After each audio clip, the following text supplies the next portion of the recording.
ওসমান হাদির ওপর হামলা, নির্বাচন বানচালের ষড়যন্ত্র, মন্তব্য আমির খসরুর। ভোট বন্ধের চেষ্টা প্রতিহত করার হুঁশিয়ারি প্রেস সচিবের।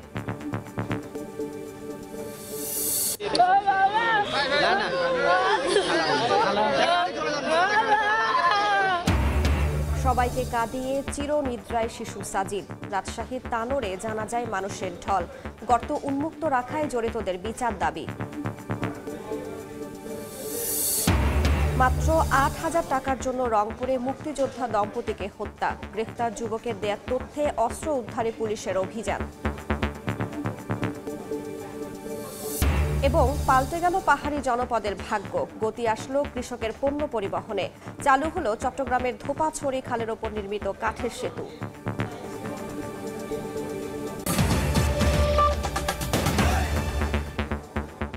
বাংলার সময়ের সঙ্গে আছি আমি রাইসা জান।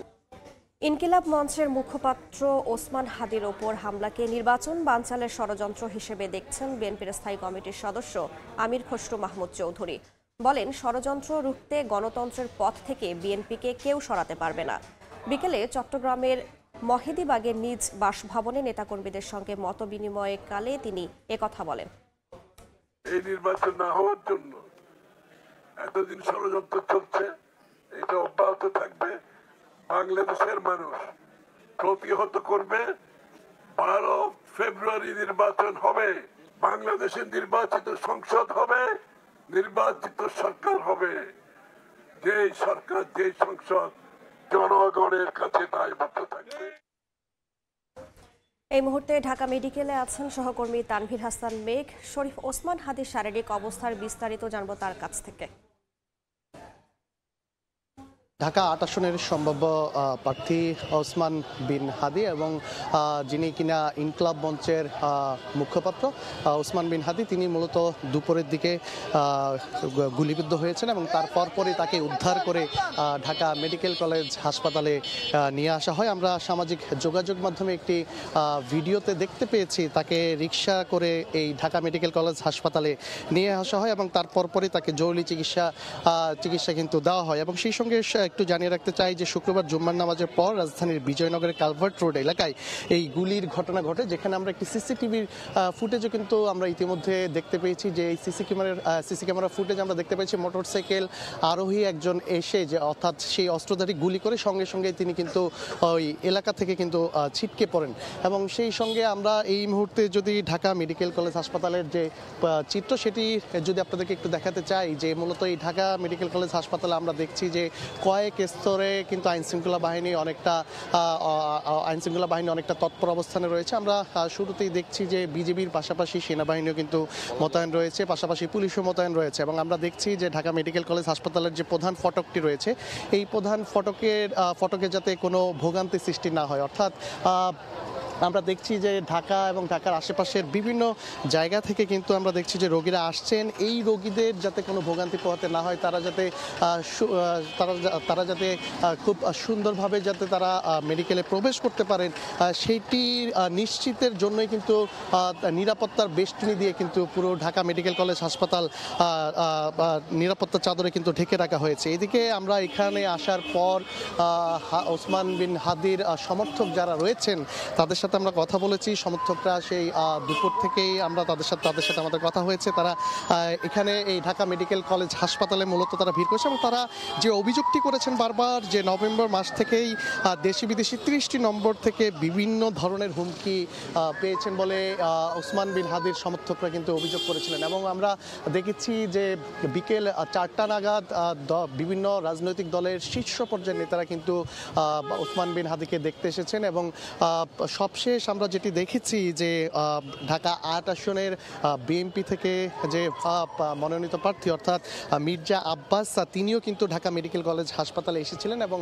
আসার এক পর্যায়ে তিনি ভিতরে প্রবেশ করার পর তাকে দেখে আসার পরপরই কিন্তু তিনি যখন বের হন, তার পরপরই কিন্তু ঢাকা মেডিকেল কলেজ হাসপাতালে এক ধরনের উত্তপ্ত পরিবেশ কিন্তু সৃষ্টি হয়। আমরা দেখেছি যে একদিকে বিএনপির দলের যে সকল নেতাকর্মীরা ছিলেন তারা একদিকে অবস্থান করেছেন এবং অন্যদিকে ওসমান বিন হাদির যে সকল সমর্থকরা রয়েছেন তারা অন্যদিকে অবস্থান করে নানান স্লোগানও কিন্তু দিতে দেখেছি আমরা। তো সব কিছু মিলে ঢাকা মেডিকেল কলেজ হাসপাতাল থেকে এই ছিল আমার কাছে সবশেষ। সরাসরি যুক্ত ছিলাম ঢাকা মেডিকেল কলেজ হাসপাতালে। অযৌক্তিক দাবিতে নির্বাচনকে বানচাল করার চেষ্টা করলে তাদের প্রতিহত করার হুঁশিয়ারি দিয়েছেন প্রধান উপদেষ্টার প্রেস সচিব শফিকুল আলম। সকালে শরীয়তপুরের নড়িয়ায় সুরেশ্বর দরবার শরীফ জিয়ারত শেষে কথা বলেন শফিকুল আলম। পৃথিবীর কোনো শক্তি ত্রয়োদশ জাতীয় নির্বাচন বানচাল করতে পারবে না বলেও মন্তব্য করেন তিনি। বিএনপির ভারপ্রাপ্ত চেয়ারম্যান তারেক রহমানের ভোটার হওয়া ও নির্বাচনে অংশগ্রহণের ব্যাপারে নির্বাচন কমিশন সিদ্ধান্ত নেবে বলেও জানান তিনি।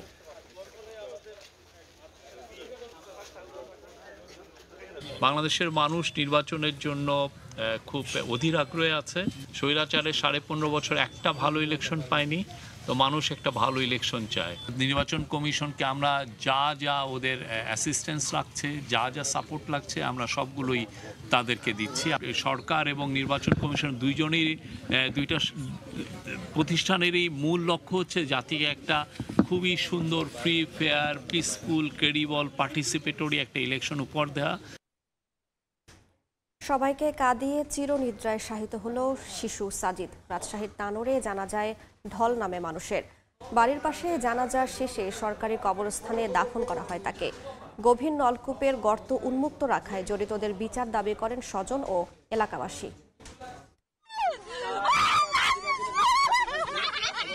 হাসি খুশি আর খুনসুটিতে সারাক্ষণ ব্যস্ত রাখত বুকের মানিক।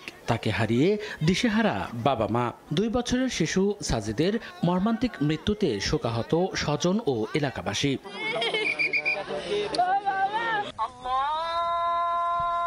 রাজশাহীর তানোরে গভীর নলকূপের পরিত্যক্ত গর্তে পড়ে জীবন প্রদীপ নিভে যাওয়া শিশু সাজিদ চিরনিদ্রায় শায়িত হলো। শুক্রবার সকালে বাড়ির পাশে জানাজা শেষে কোয়েলহাট সরকারি কবরস্থানে তাকে দাফন করা হয়। শিশুটির নিথর দেহ দেখে অশ্রুসিক্ত হয়ে পড়েন হাজারো মানুষ। বুধবার দুপুরে মায়ের সঙ্গে বাড়ির পাশের বিলে যাওয়ার সময় পরিত্যক্ত গভীর নলকূপের গর্তে পড়ে যায় শিশু সাজিদ। পরে শুরু হয় উদ্ধার অভিযান। ফায়ার সার্ভিসের 8টি ইউনিটের চেষ্টায় বৃহস্পতিবার রাত 9টার দিকে মাটির প্রায় 50 ফুট গভীর থেকে শিশুটিকে অচেতন অবস্থায় বের করে আনেন ফায়ার সার্ভিস কর্মীরা। এরপর তানোর উপজেলা স্বাস্থ্য কমপ্লেক্সে নেওয়া হলে মৃত ঘোষণা করেন চিকিৎসক। সময় সংবাদ, রাজশাহী।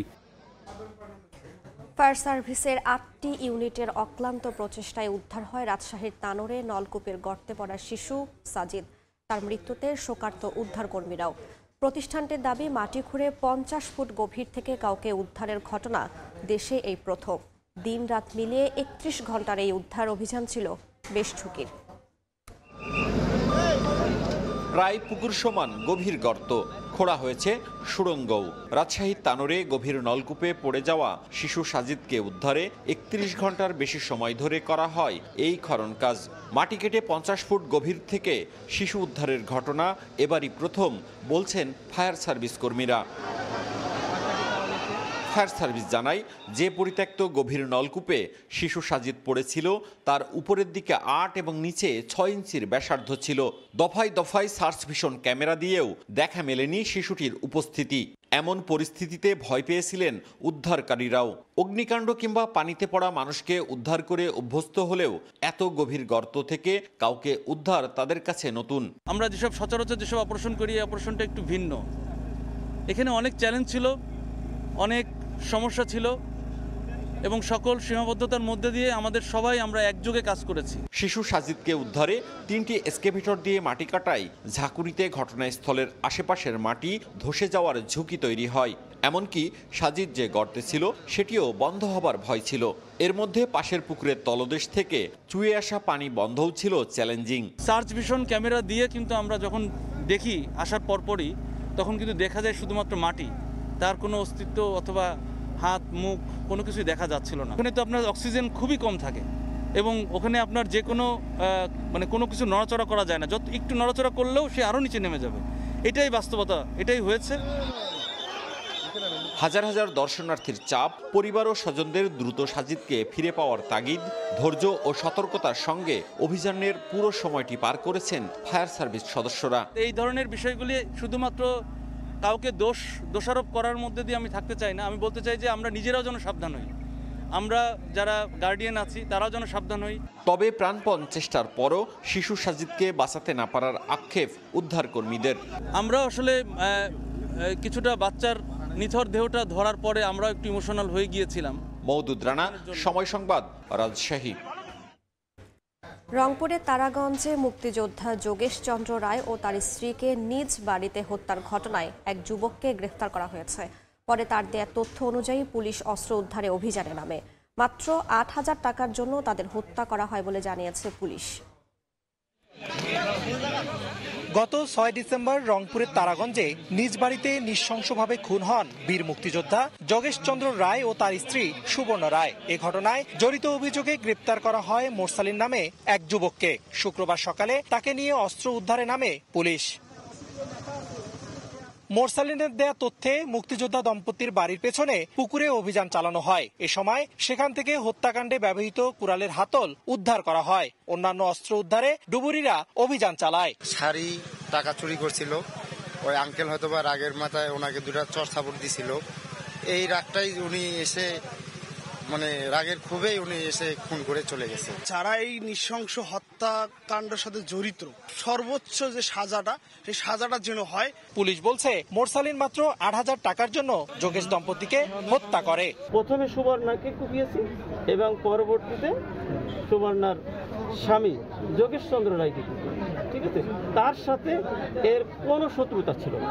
তার বক্তব্য মতে শুধুমাত্র কিছু টাকার জন্য সে মনে করেছিল যে কিছু টাকা পাবে। গ্রেপ্তার মোরসালিন স্থানীয় তারাগঞ্জ ডিগ্রি কলেজের ছাত্র।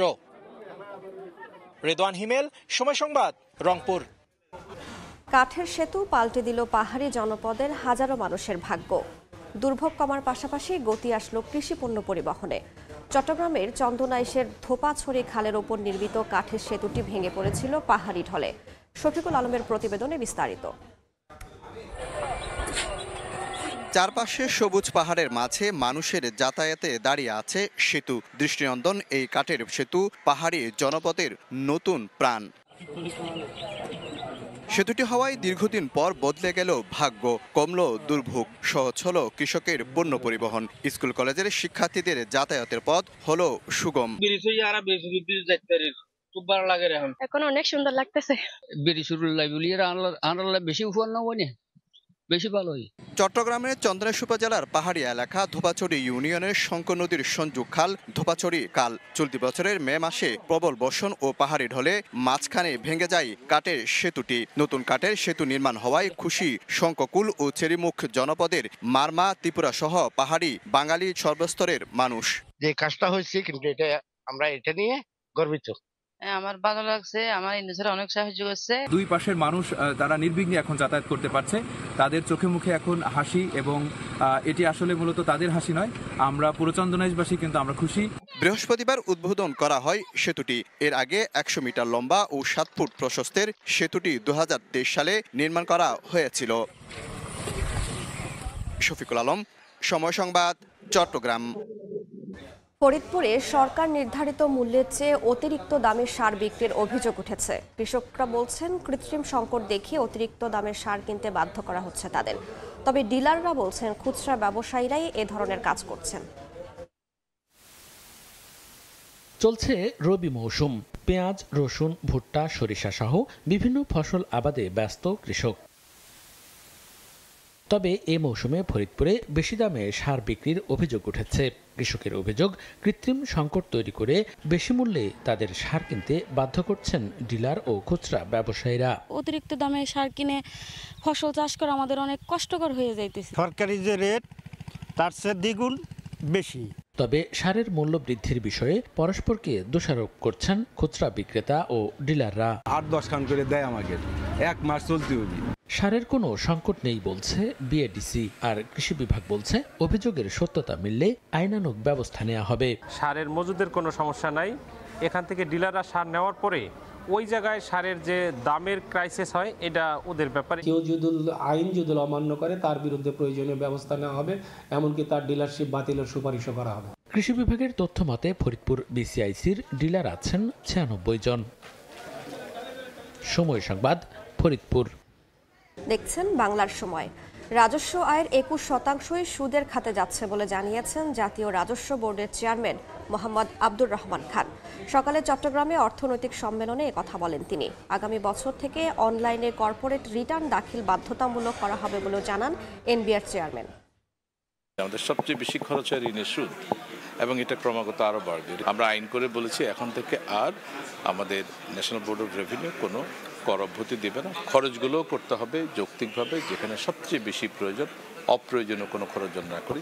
প্রত্যেকটা খরচ চিন্তা করার আগে আমাদের চিন্তা করতে হবে এটা দেশের এবং জনগণের কী কাজে লাগছে। 1 জানুয়ারি থেকে আর বন্ডের কোনো কাজকর্ম আমরা কাগজে কলমে নিব না। একইভাবে আমরা পেপারলেস কাস্টম হাউস করতে চাই, যাতে করে কাস্টমসের যে প্রসেসিংগুলো এগুলো প্রত্যেক যার যার অফিস থেকে বসে। দেখছেন বাংলার সময়। শীতের আমেজে রঙিন হয়ে উঠেছে কক্সবাজার সৈকত। পর্যটন মৌসুমে সাগরের টানে ছুটে আসছেন ভ্রমণ পিপাসুরা। যদিও প্রত্যাশা মতো প্রতিদিন পর্যটক নেই, শুক্রবার ছাড়া বেশ ফাঁকা সৈকত। শীতের হালকা আমেজে প্রাণবন্ত কক্সবাজার। শান্ত সাগরের নোনা জলে মাতোয়ারা ভ্রমণ পিপাসুরা। কেউ জেটস্কিতে ছুটে চলেছেন গভীর সাগরের বুকে, কেউ বা রঙিন টিউবে ভেসে উপভোগ করছেন নোনা জলে দোলা। আমাদের একটা গ্রুপ টিম নিয়ে বেড়াতে আসছি, খুব ভালো লাগছে। এখানে সমুদ্রের গর্জন সন্ধ্যার পরে বৈশা নিতে ভালো লাগে। আশা করতেছি সামনে জানুয়ারি ফেব্রুয়ারি 2টা মাস আছে, কিছু ব্যবসা হবে এই আশাই আছে। তবে হোটেল বুকিং ধীরে ধীরে বাড়ছে বলে জানান সংশ্লিষ্টরা। বছরের শেষ আর নববর্ষ উপলক্ষে পর্যটকের ঢল নামার আশা তাদের। 31 পর্যন্ত আশানুরূপ বুকিং অলরেডি হয়ে গেছে, আশা করি সামনে আরো বাড়বে। গভীর নীল সমুদ্র, বালুকা বেলার উৎসব আর শীতের আমেজ সব মিলিয়ে ছুটির দিনে কক্সবাজার মাতিয়ে রাখেন পর্যটকরা। সুজাউদ্দিন রুবেল, সময় সংবাদ, কক্সবাজার। বাংলার সময়ের শীর্ষ সংবাদগুলো জানিয়ে দিচ্ছি আরেকবার। ওসমান হাদির ওপর হামলা নির্বাচন বানচালের ষড়যন্ত্র, মন্তব্য আমির খসরুর। ভোট বন্ধের চেষ্টা প্রতিহত করার হুঁশিয়ারি প্রেস সচিবের।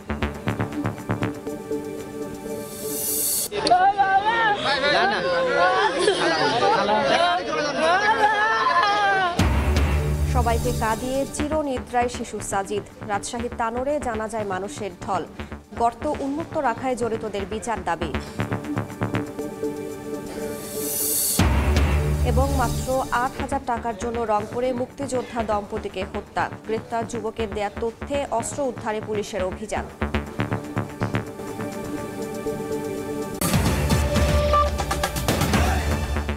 এই ছিল বাংলার সময়ে। সন্ধ্যার সময় নিয়ে আসছি কিছুক্ষণ পর, সঙ্গেই থাকুন সময়।